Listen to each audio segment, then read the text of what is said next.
Cameroon, Bantou, Africa, Bantou, to the world, Bantou. Subvention de l'État aux équipes de MTN Elite 1 et MTN Elite 2.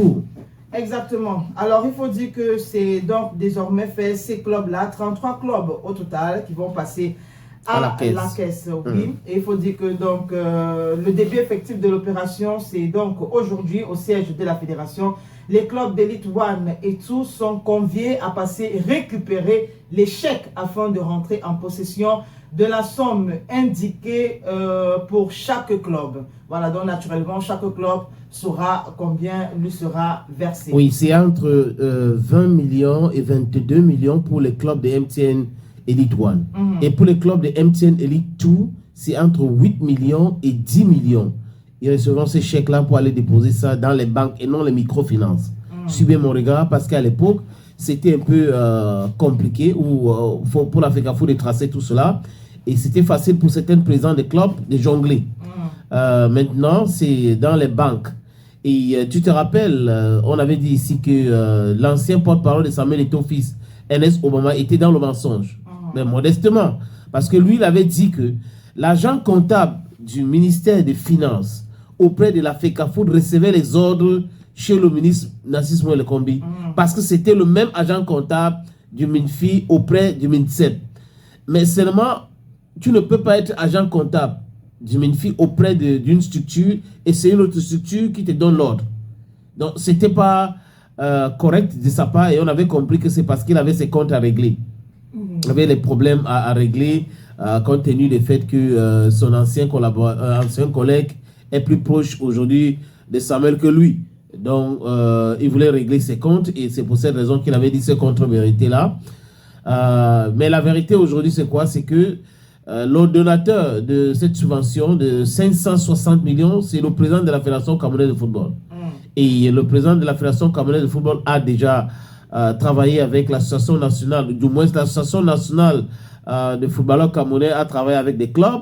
Donc les documents que l'Africa Foot a exigé à certains présidents de clubs ou à tous les présidents de clubs est déjà disponible. C'est pour cette raison qu'il y a eu paiement. Mais on avait eu aussi une rumeur selon quoi certains présidents étaient en train de vouloir organiser le boycott de MTN Elite 1 et MTN Elite 2. Mais bon, ils ont reporté leur réunion.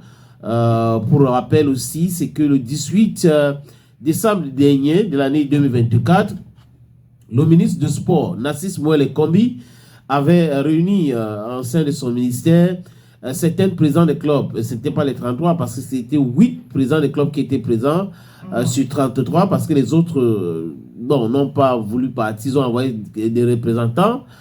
Et aujourd'hui, on voit que le souhait de ce président de clubs qui ont voulu que l'État les verse l'argent directement n'a pas été exaucé. On peut dire ça comme ça.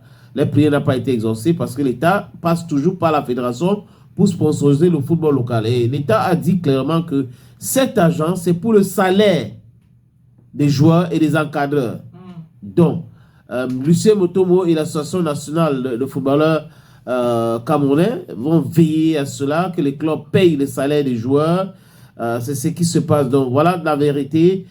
Samuel Eto'o fils est le seul ordonnateur de la subvention de l'État. Donc, l'agent comptable de MINFI auprès de l'Africa Foot travaille en étroite collaboration avec lui et reçoit les ordres de paiement venant du président de la Fédération camerounaise de football.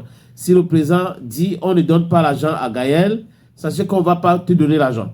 Un point, c'est tout. Donc, voilà la vérité sur cette histoire. Donc, on espère que les présidents des clubs vont utiliser cet argent à bon escient parce que on voit la situation des joueurs. C'est pas du tout bon. Il y a des joueurs qui n'arrivent pas à louer même une chambre, qui vivent en famille alors qu'ils sont en train de travailler. Donc, si l'État a pensé à eux, s'il vous plaît, monsieur le président, payez le salaire de ce joueur-là. L'argent est arrivé. Payez.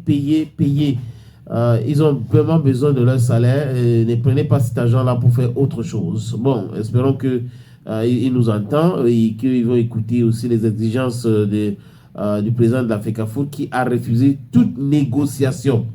Toute négociation. Il veut que les footballeurs soient payés. Voilà. Autre chose maintenant.